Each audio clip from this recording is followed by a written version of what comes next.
So welcome, Rabbi Posen. Nice to have you as our guest today. I'm happy to be here. Wonderful. Now, I know that you were just recently on an amazing mission to Israel, and I'd like to hear about that. But I first want to talk about October 7th itself, and to some extent, you and I work together. We are here at Congregation Neveh Shalom, and we have a lot in common. We share a lot of time together, and we're different people. So I wanted to ask you, after October 7th, what changed? What changed on October 7th for you, individually and as a rabbi? I think I didn't know what changed on October 7th. I now can look back on it and see that change. I remember waking up on October 7th in stunned disbelief. I woke up to a text from you, Cantor Bitton, that said, "We have to talk. I can't believe it's happening in Israel." I hadn't seen the news yet because I go to bed well before you do. It was almost this in shock inability to really comprehend or understand the gravity of what had happened and how the world had seismically shifted in that moment. I think that for the longest time, it was easy to compartmentalize Israel as a place that is the land of Israel, as a Jewish place, as a Jewish homeland, and politically a place that is so fraught that there's only so much time I can give to fraught politics, both here in America and in Israel, that it was really tied into the political nature of what the religious right was doing in Israel, and not politically about the land itself or who was living there. It was something that I could say, that's a place where I don't feel comfortable as a Jew to express myself because of who I am. And after October 7th, that shifted, which I think you see happened in the country as well. All of those pro-democracy, everything has shifted now to who we are together. And so from October 7th moving forward, Israel is the forefront of my mind, whereas before it was sort of that in the back, a place that I talk about and connect to, but I'm not having in the front and center of my thoughts. It is now the hugest part of my identity again. Isn't that incredible? You're saying, what you're saying is extremely profound. It's a complete shift, and yet I have no doubt that it was always important, and it's a question of this, not it was not even in the picture, and right. Yeah, it's what Israel means to us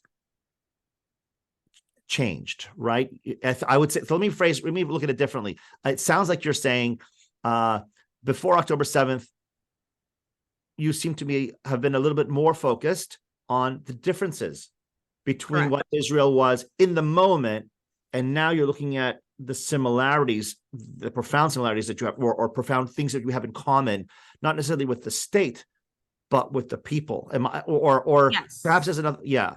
Well, and I think that on October, what happened on October 7th is the unity of Jewish people in the world, but in particular with our Jewish brothers and sisters that live in Israel, with those in Israel. That became the forefront of my mind, and the connection with the people and that land can't be taken for granted. And since then, with this rise in antisemitism, all the more so, Israel has become the center place also of Jewish identity, because we're seeing that the world can't separate them, and neither can I.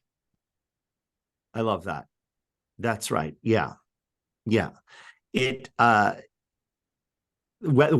right. It is independent of politics, isn't it? Now this is something fundamental that I believe that we as Jews in America have, as a people, as a community, have not succeeded in grasping until now, this idea of what a homeland is. I think it's been something cerebral, but as opposed to, and I always like to compare some, people have come from other lands and they come to America, and the difference between that experience and the Jewish experience. And it seems to me, right? And I remember taking a course on the history of Jewish immigration to the States or something like this in university. And I remember the professor, Professor Orenstein, saying something like, the immigrant from every other or any other country, particularly Europe, coming to the United States was looking for a better life. But if things didn't work out, there's a place that person could go back to. We didn't have that. For the Jew, this had to work. This was the escape route. And what I'm getting at is that other person had in their mind, oh, I come from Italy. I come from Ireland. This is my land. That's not the case here. So there's a shift let me ask you then. Can I respond to that? I think about, where am I from? I always say Michigan is my home, although I'm creeping up on having been in Oregon about half as much time as I spent living in Michigan. But there was something about boarding the El Al flight. I sat down, and on the screen in front of you is Tfilat Haderech, the traveler's prayer. And just that simple, I have my notebook that I had with me on the plane in front of me. And the first thing I wrote down was, this is home.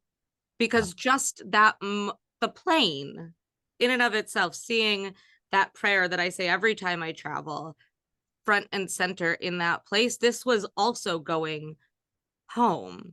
I hadn't been in 17 years, and yet everything comes back as that familiarity of, yes, I just read about this in the Torah, and this is where it is home, in that sense that I don't think there's, even more so than going back to Michigan. My Michigan A challenge comes back out when I'm there. People sound like me. We call it pop, not soda, all of that, but it's not the same as being in this place where fundamentally it is my home. Now, I want to jump to something. I was going to ask you is this something that you noticed? I'll jump to the thing in a moment. This experience that you've had, have you ever seen that reflected in your congregants within the Jewish community? Of Israel as a prime... That shift, yes, and that shift of how we see ourselves in relation to Israel before October 7th and after October 7th. Yeah, I think that because we can't live in a world where you talk about what happened on October 7th and not talk about Israel as a state, as a Jewish state. It's impossible. You can't separate those two anymore. And in the sense of even the political right, political left, every which way and center critique of Israel's government and politics, the shift of these are our people tells us that these are our people, and this is in ways that we haven't ever before felt drawn to names and people in Israel. It's almost like, it's not quite the same as Gilad Shalit, but I remember back when Gilad Shalit was taken hostage and there was this in America, right, prayers every day to bring him home, and the world sort of rallied, and that was just one person. And we've seen now this shift in the whole congregation. If we were to not mention it, if Israel, the prayer for Israel, more people are standing, more people want to be there because it's at the forefront of our identity as Jewish people. Right. Now, what prompted this change? The October 7th, we talked about this. How do we teach this connection that we have, this profound unity that we have as Jewish people who may come from Morocco, who may come from Romania, who may come from Iraq, who may come from England, what have you? This profound connection that we have to each other and to our homeland. How do we do that out of love and positivity, as opposed to as a response to the great wave of anti-Semitism that we've encountered since October 7th? You see what I'm saying? I think so. I think that as always, it's complicated, right? In what that looks like. I think that one of the things that was so clear and was mentioned by numerous people when I was just in Israel is that the country is united. So whereas there were days and weeks and weeks and weeks of protests against the government, and it was very heated, October 7th brought the people of Israel together. And these divisions don't matter. All that matters is walking forward in unity together. And the response from the people that we spoke with was, and we can't go back to. We're still angry with the government, but there's a full sense of that has to be secondary to our survival as a people. And what we need to do is to find a bridge to work together.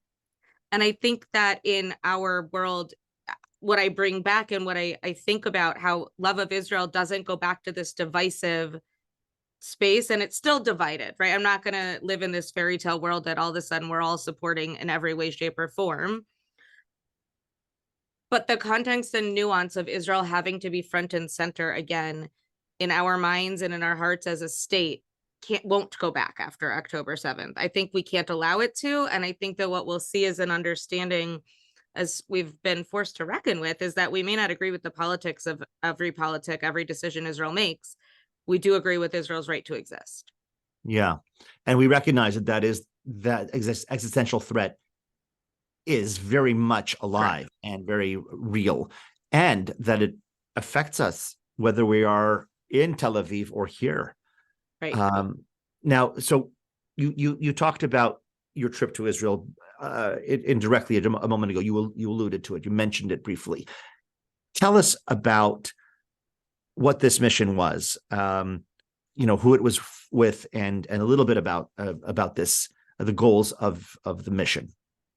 Yes. So I'm going to do a full talk about this on December 20th. That's next Wednesday at 7 p.m. But we'll dig into some of this conversation now. So the trip was sponsored by the Jewish Federation of Greater Portland. Mark Blattner, like so many federations and groups, wanted to bring people there to bear witness. So there were 9 of us from Portland, and we were joined because we were a small group. Mark had put it out to Jewish Federations of North America. Hey, does anyone else have a group that wants to go? Could we join together? And Jewish Nevada, so Las Vegas, we had 5 people from their federation join us as well. So we went together. The purpose of this trip was truly to bear witness, was to be present. So a lot of people have asked me, how long is the flight? So we flew directly from Los Angeles. So on the way there is about 14 hours, on the way home over 15 hours, and we were on the ground for like 56 hours. So all in all, I spent about equal time in the air as I did on the ground, and we were completely scheduled from when we woke up in the morning until 10 o'clock at night. So from 7:30 in the morning till 10 o'clock at night on all the days that we were there, the 2.5 days, we were meeting to bear witness, to listen to survivors. We did go down to one of the kibbutzim, to Kibbutz Nir Oz, to meet with those who've been evacuated, to meet with medical professionals, and then I call it the alphabet soup of Israel bureaucracy. So we met with some members of the IDF, a member of Knesset, and then also the Joint Distribution Committee and the Jewish Agency for Israel and United Hatzalah, the volunteer medics, to have this understanding of what's being done for the people, and also to hear firsthand families of hostages, people who tell their story from October 7th, so that it can be shared again and again, and the world can bear witness. Okay. What did you learn from being there that you didn't? That could only be accomplished by being there. You already knew the horrors of October 7th. You already knew that there was a wave of anti-Semitism after that. You already knew that Jews of Israel were being united because of the threat. So what was being on the ground? How did being on the ground differ from from where, what was different about being there? I mean, so first has to do with my learning style and the way that I find myself as an activist. I'm my best activist self when I have firsthand experience. So I compare, it's not the same, but when I went to Guatemala in 2019 and was able to hear stories and meet the people and have that tactile experience, it changed the way that I was able to ask questions and connect. And so being in Israel and standing at Kibbutz Nir Oz, and meeting with people puts a human face that you're not getting through the filters of American news media. So I don't speak Hebrew. I understand Hebrew. I'm a nervous Hebrew speaker. So, I can watch Israeli news and get it from that perspective. But so much of what my understanding of October 7th and after has to be filtered through what's true and what's not, and what are people sharing and what are they not showing you. So everything has a bias. And while I do have my own personal bias, being there firsthand allowed me to hear even the things that get censored from a newscast, or things that would not necessarily be shared up front in that way. It gave me that a different connection. I'd also say, as somebody who'd been to Israel before, you can't understand the shift in the feeling of an entire country unless I felt it. Yeah. You feel that shift. So I say that the national sound of Israel is the car horn honking, and there was no honking. Nobody was honking. It was quiet, which is just shocking to think about. Yeah. And you mentioned what you're saying is so true, in that communication is not just verbal or written. We say, by being in the room and talking to each other, there's a lot more that's said in the way we talk, in the eyes, in the tone, that I would imagine this is what you're talking about, how you picked up on the emotional side of that impact by being there. And look, when I was younger, I volunteered on Kibbutz Alumim for a summer. I was 18, and I remember being able to see the outskirts of Gaza from our kibbutz, from certain parts of it, and seeing just knowing that there's a personal connection that changes. And I wasn't there the way you were on a mission, but that idea that, oh, I know what that looks like over there, and seeing some horrific images of a person being killed just at the gates of this kibbutz. Just, my gosh, I know what that place is, and this was somebody I knew at the time. That reality that hits home. It hits home when it's, you said, tactile, when it's tangible, right? Mm-hmm. When it's real. Now, you mentioned a word earlier about that you encountered people who had been through the horrors of October 7th, and you called them survivors. Can you talk about the link between that and the Holocaust? I think that I would imagine that is linked in your language, and not just your language, but I suspect that there is a connection that is made with the Holocaust. Can you address that? So I think that there's also, I'm going to start with the distinction between, we met with people who survived October 7th. Those are the people that were in the kibbutzim or the surrounding areas that were hit by rockets in that way. So not all of Israel would identify themselves as survivors. Right. And then there are the evacuees, who some of them are also survivors. Some of them were not affected, but because of the ongoing military operations, they've been moved 4 kilometers from Gaza, and anyone within 7 kilometers of the north has all been moved because of the missiles that are being shot, the rockets that are being shot. So there is a distinction that Israel is making. But when we use the word survivor, these are growing up listening to stories of Holocaust survivors who can tell you how they were moved from their homes into the ghettos or the work camps and the trains and all of that. And they tell you this story from, it was in 1939 when X happened, and then Y, and then Z, and that is what the survivors of Nir Oz and the surrounding areas, the surrounding kibbutzim, tell you. They're telling you it's not over years like you would have for the Holocaust, but they'll tell you it started at 6:10 in the morning. On October 7th, it was 6:10 in the morning, and we heard the sirens going off and got in our safe rooms. And then they'll give you a timeline, largely using their WhatsApps. So it's a total, this is what I texted here, and here's what happened here, and here's where we are. And they'll tell you the horrors that they've seen, just like a Holocaust survivor would tell you what they saw happen in front of their own eyes. You'll hear from these survivors the stories of death surrounding them.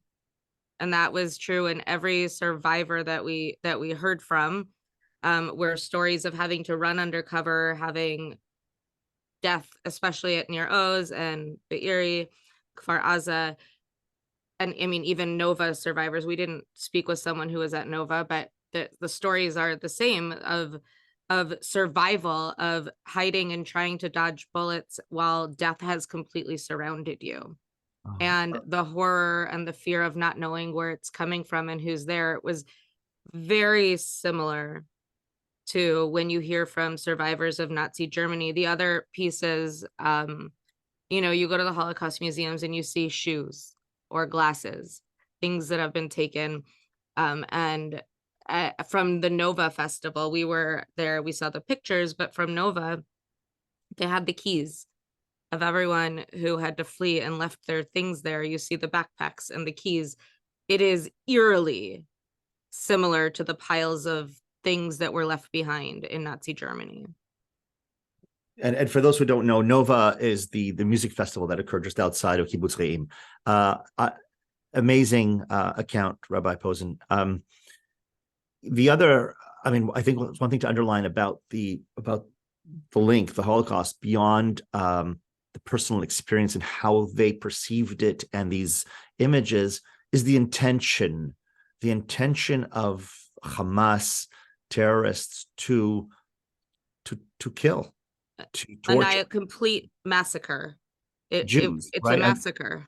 And regardless of age, regardless of gender, regardless of political affiliation, or what have you. And this is why it seems to me, right? I mean, this is why so many people have used that phrase, never again is now. We made this vow after 45, that never again will this happen.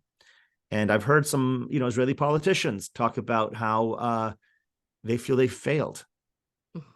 And do you feel that the reality, set aside blame about the politicians and Israel's defense, this idea of never again, this resonates with all Jews outside of Israel, around the world. Do you feel that that's what's being tapped into your community here in Portland and others that you are talking to in North America, that's what we just witnessed, this intention that's an echo of the Holocaust? I mean, I think the answer is sadly yes. And I started in the beginning with Israel was sort of never, it wasn't out here, but we said, the balance of up or down and being in the forefront of our minds. It's easy in a time when you feel safe to not think about that. And what I hear, I mean, especially from Israelis who asked me if I felt safe in America, not the other way around. They told me where their safety comes from now and where they are in Israel, but they're worried about Jews around the world and whether or not we're safe. To have that being asked is very clear that never again is now, and that this is the space to be thinking about what it means to identify as a Jew and how the world sees Jews as inextricably linked to Israel. And these actions are anti-Zionist and anti-Semitic in the same breath. So let me move a bit more to your position as a rabbi. I know everything you're talking about has that, you are that, but in terms of your congregation, in terms of your role as a rabbi, do you feel, we say thoughts and prayers is what happens a lot in after certain tragedies in America. But this is sort of what we do in a congregation. We have thoughts, we have prayers. It's a house of prayer. Is that enough at a time like this? Is our prayers? What is the role of the synagogue, and what is your role as a rabbi to your congregation at a time like this? This is a question that I struggle with, and that I struggle with this because I do come from a place where, generally speaking, I don't think politics necessarily belong on the bima. that prayer is a place of uniting us as a Jewish people, and that it shouldn't be a place that makes you feel othered. And I often will speak in nuance about Jewish values that tell you where my political stance may be, but never in the intent. It's a Jewish valued nuanced space, not calling out one specific place. After October 7th, I also had a policy before of not really talking about Israel publicly because it's so complicated in my own head. And I didn't feel educated enough that I could be a voice in the same way that you could, Cantor, because of our, we have different things that we have our expertise in. Since October 7th, I can't not talk about Israel. And whether or not it's the politic of it is the war, but I'm not talking about the war from the Bima. I'm talking about human life from the Bima and massacres that are happening and hatred. And to have a Shabbat where we, don't say the prayer for the hostages, even that must be a part of what we do. And yes, it's thoughts, and yes, it's prayers, but those prayers, there's not very little that we can do, but there's very little that we can feel like we're doing in the world right now. We can speak up, we can post. Not everyone can go to Israel right now. Not everyone can, go hug a survivor and listen to their story firsthand and help them in that healing process. But I have a voice that I can speak to the power of what's happening in the world and the importance of speaking up that goes beyond thoughts and prayers. And I do speak from the Bima about it. Yeah. Sorry, I didn't mean to I meant to interject, but I didn't know. I wasn't sure if you were finished with your thought. And it seems to me that by having that shift from the pulpit that you mentioned, you are sending a signal to your congregation, which is a positive one, I think. And it is not, let's discuss the judicial reform issues. It's not, let's discuss which politician is better for, I don't know, women's interests. What politician is better for the two-state solution discussion. It's nothing to do with that. Right. It has to do with identity. I think that's this idea that you keep talking about, how that that foundational role that Israel occupies in the mind of the Jew, right? That I think is being conveyed beyond thoughts and prayers. But go ahead. Especially, and because we read the Torah every week. And so this is not just the modern state of Israel. We're talking about a land that is our story. To have been reading Lech Lecha, go to this land, and to see these places. And I teach every week. We're reading our way through prophets right now. So to have just read about Jericho and the temple being built, and to stand, that is our historical homeland. That's not political. That is, if you, as a Jew, the Torah is my narrative. The Torah is my foundational document of my identity, and this land is inextricably tied to that. Oh, beautifully said, Rabbi. Now, a bit of politics without getting into politics. We post October 7th, we've seen this wave of anti-Semitism. There's a shift that you addressed a moment, throughout our conversation. But what about allies of the Jewish community, right? Where I know that I have had many conversations with friends, with family, about disappointments that we've had, eye-opening moments perhaps, about friends that are outside the Jewish community, institutions, movements, certain social and perhaps political movements. Have you had that kind of experience as well post October 7th, of these sort of reevaluations regarding, or disappointments in circles that you used to say, hey, that's my circle? I think that questions of allyship are fully at the forefront of our minds. So I want to mention that Pastor Matt Hennessy of Vancouver Baptist was on the trip with me. He came as a friend of the Jewish community here in Portland. He had studied in Israel. He lived in Beersheba.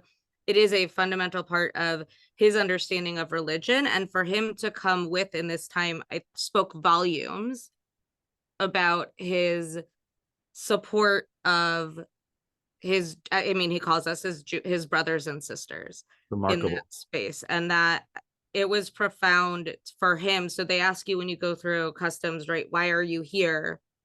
And they were asking all of the Jews why we were here. And, you know, he said, I'm a pastor. And the question, why? And the power of his answer, because I have to be here, because it matters. My voice can support my friends, was incredibly powerful, knowing that in other places, friends who we've stood up and with for other issues you know, not just like gun control, but also LGBTQ, and in all of these other spaces, it's very easy to create a narrative of supporting the minority against the majority. And in this case, Jews who are a world minority are seen as a majority. And the loss of support from people who we've stood by their sides when they were in the minority position has been astounding. It's like, who's the smallest, who has the least amount of rights, which I think is an unfair dichotomy, and it does nothing to further the conversation about what's happening in our globally, not just Israel and Gaza, but globally, what's happening in our world and the way that we see human beings has shifted in terms of what allyship looks like, in terms of villainization of without fact has really changed. And I do feel it took some of my pastor friends a long time to reach out and ask me how I was after October 7th. And they're still not quite at that level, because it's not, you can't, I think that they don't understand the level of connection. So that's amazing, because is it, I was about to ask you why, and you just sort of addressed it. And there was a question, I was going to deal with the questions a little later on, but there's a question here in the chat. Do you think that non-Jewish people understand that Jewish identity is intrinsically tied to the land of Israel? I think that they don't. And I think that and I want to be careful here, because my identity is tied to the land of Israel, not necessarily the government of the modern state of Israel. And I do feel like I have this conversation often, especially with people who are converting to Judaism, about the modern state of Israel. I don't know anyone who believes with absolutely every decision made in that country, just like I don't believe with every decision made in America. But the fact that the land of Israel is the land of our history, that they found just the other day iron swords that were from, you know, that we're celebrating Hanukkah, and they're finding oil jugs, right, in the temple area, right, in the excavations. I think it's very hard for people whose foundational text, because it gets whitewashed away from the Bible, as we call it, and moves towards New Testament. It doesn't hold the same kind of connection to the entirety of the land, or the fact that that is the place as such a minority that we have. That's the only place that our history started. Whereas if you look at other, you know, especially in Christianity, it spread so quickly through different means, but there are magnificent churches and that are much older than synagogues are anywhere else in the world other than in Israel, because they were able to live there. Now you mentioned can I make one more comment on Please, that? go ahead. Which is, you know, Christmas is coming up, but Christmas is tied to a person, not necessarily the land in which that person was born. Whereas our Jewish holiday and calendars are inextricably connected to the land of Israel. The Jewish calendar is the land of Israel calendar in terms of the agricultural calendar. Our 3 pilgrimage festivals are directly tied to Jerusalem.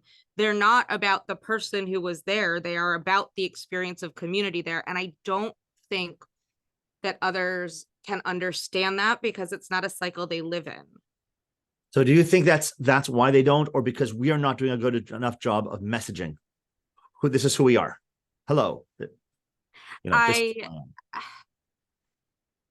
Yes and yes. I mean, I think that it's you, and like I said, like I went to Israel because I do my best work when I can identify, when it's tactile, when I'm feeling it. And you can't understand what it is to be tied to somewhere you've never been. Yeah. Unless you've had that kind of an experience. And I think in it now, it is more important than ever for us to speak up about that connection, especially language that's being used politically about colonialism and what that looks like. Like, how do you explain the story of Hanukkah? And somebody says, okay, but Jews colonized Israel, when like that language makes it harder. We haven't done a good enough job, I think, as Jews of explaining that fundamental history, that you call it the Old Testament and the New Testament. You have to recognize old comes before new. Right. Very well said. And you just touched on two things in the same short paragraph, which is that spiritual, faith-based connection, but also tangible, historical, archaeological connection. You mentioned the swords that were found from, was it the Bar Kokhba, I think it was, bolt or something like that? I mean, incredible. You dig, you find Jewish history. And it's one thing that regarding politics, regarding identity, perhaps less so politics, but I feel that we've been so stuck in politics in America. There's this division, this extremes that we're seeing around the world. It's not just in the States, it's not just in Israel, it's affecting everybody. And I think as a result of that, we're afraid to say certain things. We've been afraid to go, well, this is part of my group, I have to stay in this little. In terms of messaging, I think that when people have stood up and said, hey, I'm pro-Israel. I don't like that terminology, but let's just use that for a moment. I'm pro-Israel. There's been a tendency for people, rightly or wrongly, to go, oh, then you're a right-wing person, right? And I think for years I've been saying, I believe that the progressive left in America needs to stand up when they see that the criticisms of Israel cross the line to fundamental existential questioning. Hey, I don't know if it crosses over into, I don't think, to demonization, or I don't think Israel has a right to exist, whether that's said directly or indirectly. It seems to me that anybody who feels that the Jewish state must continue to exist needs to stand up and go, hey, especially, I'll talk about progressives. I am a progressive, let's say, and say, I believe, I want a place at your table. I am a Jew who has a homeland. That's where the line has been crossed. Do you feel that sort of, that sense of political identity in America has prevented Jews from speaking up in that sort of clear way to say, I agree with this, and this, and that's a line I don't feel comfortable? Or do you feel that has been spoken? They haven't spoken and have paid the price. I mean, I think that I'm a big believer in gray areas, and the world lives in binary black and white.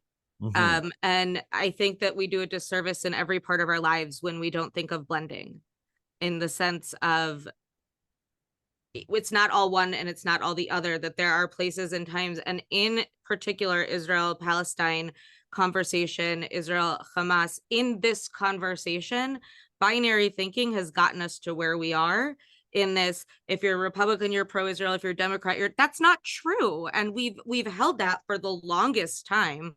And our American world has not actually done us any favors in our political system in trying to build in that nuance. But I think what we're seeing now, especially in the college student age and a little bit beyond, in the 20s, and people in their early and mid 20s who have a homeland in the land of Israel, in the state of Israel, and are devastated by the military force and response in Gaza. And we live in a place where if you critique Israel right now, then you're anti-Israel, which doesn't make sense. But because the world doesn't understand the nuance and we don't allow for that space and conversation, we're living in a media where you're either a thumbs up or a thumbs down world. Right. We're not engaging. There's no room for that. And I think that it's important to be able to say, like, I am a proud American, and I don't love a lot of the policies that are being put into place in this country. And here, I don't get made into somebody who doesn't value human life when I say that. But when you stand up and you say, in this particular instance, the world says, if you support Israel, then you don't value human life. That's the narrative that's being shared. And I think as Jews, we owe it to ourselves and to stand up and say, that's not correct. That this is so much more complex than big bad Israel fighting tiny little Hamas. In fact, Libby Weiss, who grew up in Portland and is an IDF spokesperson in Miluim in her reserves duty, she said, when we do this, we take away the autonomy of Hamas. Everybody's forgetting that Hamas is an actual entity with autonomy and an elected government. So what we're doing is we've created this narrative where Israel is a political entity and Hamas is almost a moral entity, which is, I mean, how could I ever, right? I don't believe that, but that's what's getting portrayed, as opposed to holding accountable who needs to be held accountable in every space. Two wrongs don't make a right, people. And two rights don't make a right. There's a question here by that I'd like to address to read by Raisa. My biggest worry, anger, and every other negative emotion is how the world, media, Ivy League colleges, social media, friends, it's a lot of people, a lot of groups there, reacted or didn't react to the worst massacre of the century on Jews on October 7th. Where is the outcry for the an 8-month-old hostage? How can we bring those voices out of silence and bring it to the outrage that I feel daily? What can we do to facilitate that? I don't know if you want to address that. I mean, it's interesting. This was a conversation that we had, I've had again and again, not just in Israel, but since I've been back. It took until October 9th. People cared about what happened in Israel until October 9th, maybe the 10th. Wow. And then when Israel started to, their military offensive and defensive moves, within a split second, it was all about the numbers coming out of civilians in Gaza. It happened that quickly. And yes, there was both sighting happening, all of that happened. And what's haunting is, in Israel, everybody tells you that Israel is still on October 8th. That in parts of Israel, the world stopped on October 7th. So in Kibbutz Nir Oz, I saw, Raisa, you mentioned the 8-month-old who's now 10-month-old, the Bibas family, and they lived at Nir Oz. So I was in their backyard. It looked just like my backyard. Mm-hmm. Aside from the melted plastic of the play structure, that's the little car, the little tyke, the red and yellow car. They had that, like I have in mine. The world seems to have moved on because of politic and not human life, because human lives are being seen in this different light, that they feel they have to speak up for the little guy, which is Hamas, which we as Jews understand fundamentally that that's not actually true, and that the media people aren't being held accountable. And I think that what this comes back to truly is the accountability factor. And it's easy to hold a government that's well organized accountable, and less easy to hold terrorists accountable, sadly, for their actions, because there's not a mechanism to shut them down unless it's war, and then civilians die. And we're in this sort of catch-22 cycle in the world. I do think that one of the questions that I've been saying over and over since, is, why is the world calling for a ceasefire, but no one is calling for the return of the hostages? Why does nobody know that if Hamas were to just return all the hostages, Israel would stop? It's true. The Israeli military has said this. Nobody is calling. This is when you take away Hamas's agency. They are actual people who have a choice to make here. Their choice to hold these people hostage, continue to hold them, is because they're getting great publicity of Israel coming in this war. And until we can actually speak up about that, and that's the hardest part. Yes, people don't think they're supporting Hamas. They think they're supporting innocent civilians. And that is just so hard to even wrap your head around, because the line is so blurry. Whereas it's okay to be, not every Israeli supports the government of Israel. They have spoken up and had rallies about this. When it comes to Hamas and Gaza, if you have a rally, you're dead. So there is no one speaking up against them. And so people don't realize the difference between that they don't realize that Hamas is not the innocent people of Gaza, because they're a government. Now, the other thing is that you've addressed this a little bit before, regarding, you mentioned minority and majority and how we're perceived. There's been decades of influence, if you want to use a word. Brainwashing is another word, but there's been decades of our society seeing the Palestinian, forget Hamas, the Palestinian as the oppressed, and defining Israel as the oppressor. Forget what the reality is. Forget nuance. Very black and white, methodical positioning in the imagination of North American and the world, as the mind of the non-Jewish average person, certainly in universities. This is the category. And to go into the details of this war and the details of the conflict, a lot of that is lost, because you're not. So someone mentions, can we address, can Israel approach PR the way that Hamas does? I mean, I can let you answer this, but my answer to that is, it is a hard battle, because it is not today or tomorrow or even a week or a month that will effect change, because we're battling decades of positioning this narrative in that way. And I think that's what we saw in October. You mentioned October 9th. I think that's what was triggered. It's like, oh, we're back to our narrative. I think that the other piece of that, and Israel is terrible at the PR machine, and they know that, and that it's decades and decades of it not being dealt with in that way.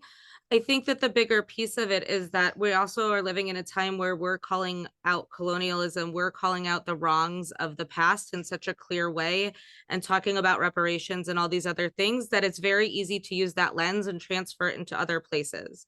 And that is what we're used to doing. Oh, I identify with this. I can understand it in this way. So I'm going to take this framework and I'm going to put it over here. And then it paints this like very clear picture, except that it's not a clear picture. It only looks it because in your brain, you've made it fit the mold, as opposed to going back and having historical clarity on what's happening. So the people, I think that this, in the PR especially, and in this time of social media and the 24-hour news cycle, that if we could go back to October 7th, I mean, if we could go back, we wouldn't have it happen, right?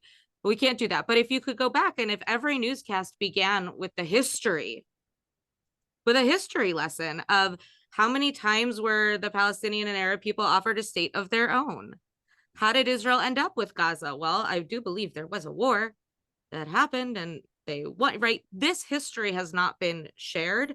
I know the history. I'm saying shakes of heads. We learn, as Jews, we learn that history. We may learn it in a whitewashed way sometimes, but we do learn about that complete back history, right? That background is not known. And so when you see the modern state of Israel that's been around and is thriving, and you don't understand all the work and struggle that got there, it's impossible to then come up and share why Israel's army is so strong. Right. And people call it propaganda when we bring it up. People don't understand. They just don't understand. And so one of the things, and Honest Reporting, if you don't follow them, you really should. Their founder, Gil Hoffman, he spoke to us in Israel, and they are not anti-Israel and not pro-Israel, although they are pro-Israel in the sense of pro-truth, in getting out what the misconceptions in media are and how stories are being told. They have done the work to have so many reporters fired because they simply, they go and they background check them. And he said, the New York Times says to me, you background check them better than we did. Like, that's the problem. It's not even Israel's own PR. It's that we only see what we want to see. And we need to rely on Times of Israel and honest reporting, which are giving as much as they want to be, non-biased opinions of real life facts of what's happening on the ground and sharing that out. Those voices are heard far and few between, but nobody is calling out. How did the New York Times, the AP, and Reuters, how did they have pictures so quickly of what Hamas did in Israel on October 7th? Nobody stopped to ask, because those reporters were in Gaza, saw something happening, went with them, and now made millions of dollars selling those photos because it was about what I saw as opposed to the valuing of human life. And, it was, I was just happened to be in the right place at the right time. Well, really. And also on that front, this is not a democratic region, and you don't get work without the approval of Hamas. And you're not going to print things that Hamas disapproves of. So there's other things at play. That there are two or perhaps three more that I want to address, and I'm not going to go in order. But because you just talked about this now, Brenda speaks about some points that she has found. She mentions AIPAC, but basically there's so many resources right now that we're finding on social media that outline some truths or that combat some of the perceptions that are out there. And she asks, I've been tempted to forward those to friends and neighbors who have been sympathetic to us and are interested. Do I have a responsibility to do this? That, in other words, to clarify certain issues regarding media and what have you. I think I was asked this question by our U.S. wires when I was at the United Synagogue of Conservative Judaism conference. Was that 2 weeks ago? It was right before I flew from Baltimore back to go to Israel. Long story, long flight. But they asked me the same question. What is their responsibility in forwarding and getting this information out? And it was a panel of 4 rabbis. And I think we all landed in the space of, if you have the strength and you have the ability and mental capacity and, emotional capacity to send it, yes. And our responsibility is also to take care of ourselves. And it is an exhausting time to be a human. It is an even more exhausting time to be a Jew. And we have a responsibility to speak up when we can, but we also need to preserve ourselves. This is, it's not a sprint. This is a marathon. And so sharing information, yes, often we're sharing into our own echo chambers, which is the other part of this. And I think that making sure corrected information is there is fundamental and essential, but not over your mental health. And I think I've been trying to speak more clearly about this from the Bima as well, which is that if we're all exhausted, we won't have the voice to keep speaking up.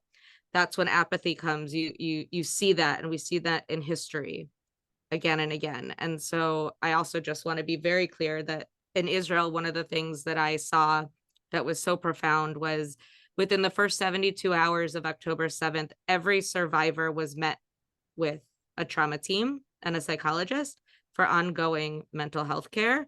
All of the evacuees have been met for mental health care. In Israel, this is what they're doing. We need to also remember for ourselves here that we have been through a collective trauma in a different way, and that we need to care for our own mental health, because I have real concerns about what that's going to do to us moving forward if we don't. Excellent answer. Thank you, Rabbi. I also want to echo what you've just said and talk about it's that balance. And at the same time, we are in this crisis mode and are dealing with assaults of various kinds, various levels. And I do think going for it, in other words, confronting it as much as possible is a good thing. It's certainly reinforcing those friendships. But when it's someone who's being friendly towards us as Jews and wants to know more or is open to it, yes, go for it. And to that point where you say, Rabbi, where what's good for your mental health, because overdoing it is overdoing it, and this is emotionally taxing. There's one thing I want to. There's an earlier message, and I think that'll be the last one before I wrap up. Marnie wrote regarding something that we talked about earlier. How do you think Jews in America who feel politically homeless should be moving forward post October 7th? I mean, it's really hard because we're also set up in a system of black and white, of Democrat, Republican, and what control can look like, and what political leadership in the United States looks like. And we are in a very fraught, again, election cycle, not only with our international politics and policies, but also with domestic issues. And groups that we may have supported because in the past have let us down as Jews in this time, and so it does feel very isolating. It's not like we have a coalition government where you can get a little bit of X, a little bit of Y, and a little bit of Z, and somehow they make it work. We have very clear lines that are being drawn. I think that in terms, the worst thing that we can do is promote further difference and division in our own country. And we can, instead of saying, I can't believe you voted, there's the presidential election, but there's also our elected representatives and senators and state level and national level. And what we have to do is educate ourselves. We have to educate ourselves on what is both what we need here domestically and how that plays out in the larger picture. It used to be very easy, vote Democrat all the way down. My politics, my social, whatever, it's going to be taken care of. La-di-da. That's not true anymore. And that means that we have a job to be, just like we can't lay back and let what's happening in Israel happen in America too. We have to wake up and actually do our own investigative work on what these policies are, where people stand, and ask the questions with town halls, etc. Really, truly what the stance is, to have an understanding of where we want to stand. And that may be voting in a way that you never thought you would before, but because it sits where you are, and you're not alone. All of us are homeless at this point. Excellent answer, Rabbi. I keep saying October 7th has shown us that we need to reevaluate everything. It doesn't mean you change everything, but you need to discuss it and be open. And it is hard. It is hard to do that because we like staying in our lanes and just going that way.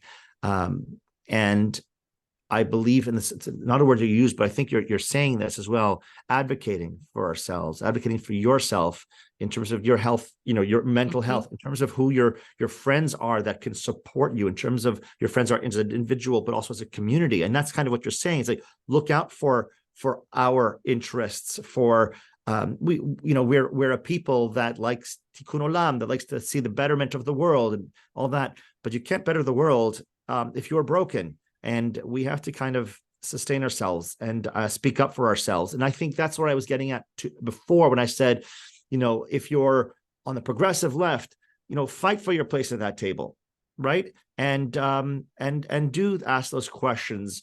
And we're lucky, as hard as things are right now in the States. Now, I'm not an American citizen, but we are lucky to live here in the United States and in the West, where we have a voice, where we do have friends in high places, in government. Not every single person, but there are people, and it behooves us to use our voices and speak up. Rabbi, I want to thank you so much for being my guest today on Proudly Jewish. This has been a fantastic conversation. I wish I could have gone on that mission to Israel with you. And it sounds like you were truly enriched, although I know it was very difficult. I think, again, on behalf of everyone that's here, thank you so much for sharing your time with us and your experiences and your insight. Thank you for having me. Of course.